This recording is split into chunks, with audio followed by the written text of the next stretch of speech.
Well, I just want to say how disappointed I am that our good friend, colleague, Roy Blunt has chosen not to run again for re-election. Real loss for the Senate. He has been a difference maker here, a leader in the Senate. And Roy and I came together in the House back in 1996, 25 years ago, and served there for several years where he became the whip. He's always been a leader in both the House and the Senate.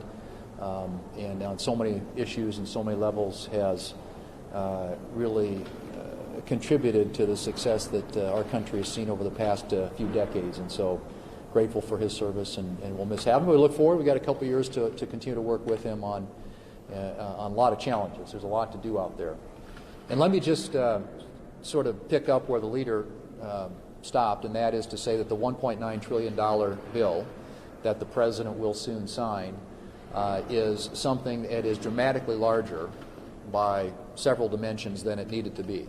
We could have done a targeted bill. We could have done a fiscally responsible bill.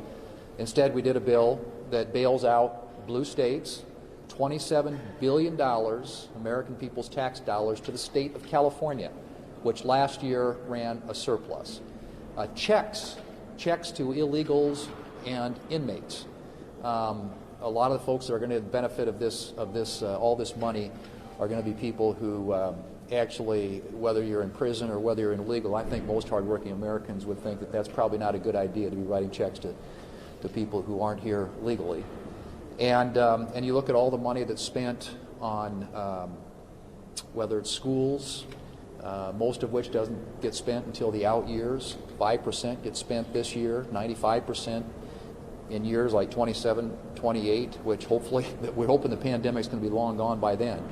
But I just think there could have been something that we could have agreed on that would have provided additional money for vaccines. Vaccines is the most important thing that we can do right now, and instead the Democrats went down a path that literally had payoffs for all their special interest groups. They had the multi-employer pension plan bailout. That was an $86 billion price tag in this bill. And like I said, when the American people find out all the goodies that were tucked in there for special interest groups, I think they're going to decide, notwithstanding the fact that they might be getting a $1,400 check, that this was a real boondoggle and a bad use of their tax dollars. And if you're somebody who's working hard, the little provision that was added at the end, $10,000 basically tax credit or tax exemption for people who get UI benefits. And so if you're somebody out there who's working hard, who's trying to pay the bills, you've got to pay the taxes. But if you're on unemployment insurance, you get a $10,000 tax exemption for the unemployment benefits that you receive. Just a lot of stuff in there that begs the question about what were they thinking. But it was a liberal wish list. They've described it as the most progressive domestic legislation in a generation.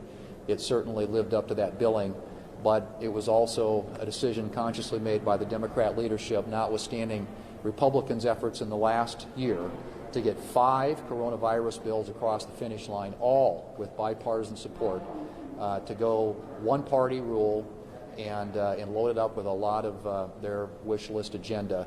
And I think that's an unfortunate outcome for the American people. And I hope it's not a sign of things to come, because if it is, it's going to be very, very harmful to the country and very, very hard for the Congress, and particularly the United States Senate, to do the work the American people sent us here to do.